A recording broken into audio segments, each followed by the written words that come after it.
let's start off with the psychology of compliance. So why do we do what others ask us to do? This is a central, important concept to orthodontics. So let's start with the definition. The definition of compliance is changing one's behavior due to the request or directions of another person. So it's not an order. This is a willful action by someone to change their behavior. So it makes it more complicated than, let's say, a direct order where you don't have a choice. So I started to do some research on the psychology of compliance, and I came across this company, which has nothing to do with teeth, but I thought it was fascinating. This company is called RxEOB, and this company exists for a very, very unique reason. So they recognized, in the pharmaceutical industry, they recognized a problem. And the problem was that there was a basic disconnect between the consumer and their pharmacy benefits. So some interesting statistics. Only 7 in 10 consumers get their prescriptions filled. Only 5 in 10 consumers take their meds properly. And only 3 in 10 consumers get their prescriptions refilled. Now, obviously, we're not selling medications, but it is no different than what we do in orthodontics every day.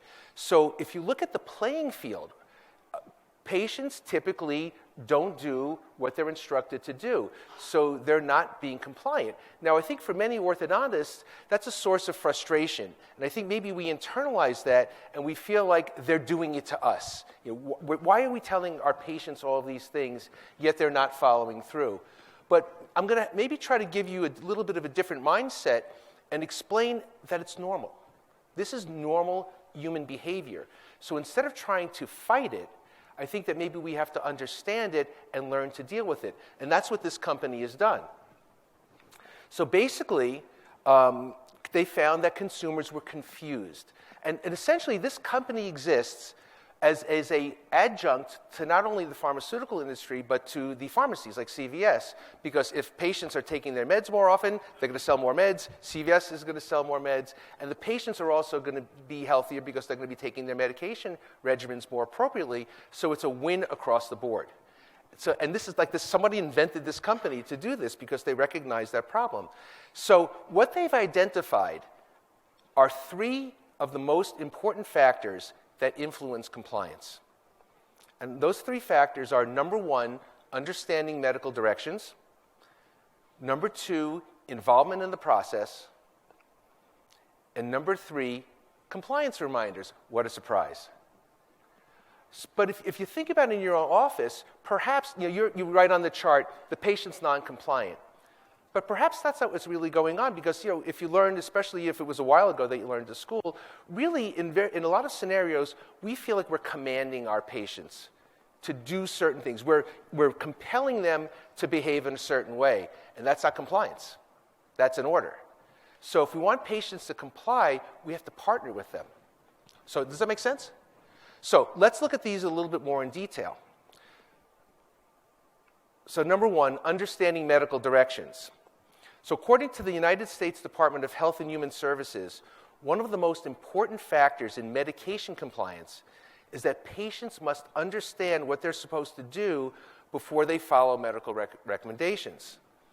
Additional studies have shown that the risk of non-adherence to medical recommendations is extremely high when patients either cannot understand the basic medical instructions or their health provider has not given them the proper information to follow medication protocols that are prescribed.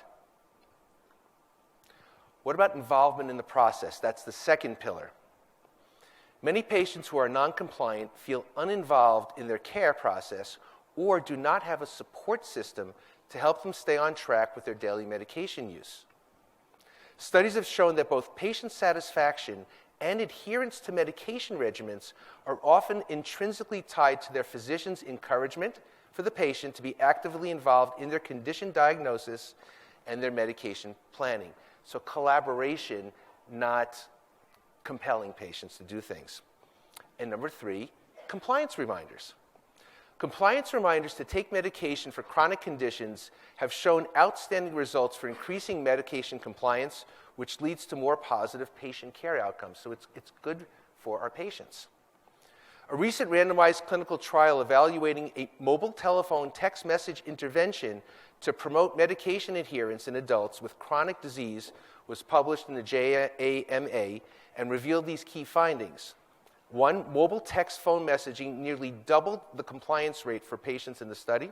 And two, the adherence rate improved from overall 50% to 67.7%, an absolute increase in 17.8%. So it works, and not surprisingly so.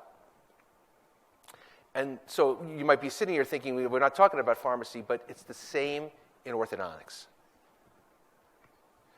So DM completely fits right into that model. It's a game changer. It goes from us commanding, telling people what to do, to partnering with them on their own care. So it introduces a new concept. And this was like a light bulb to me, right? You know, I'm a relatively new user. It's been less than a year that I'm using dental monitoring. But it very, very quickly made me realize that the most important concept here is patient accountability.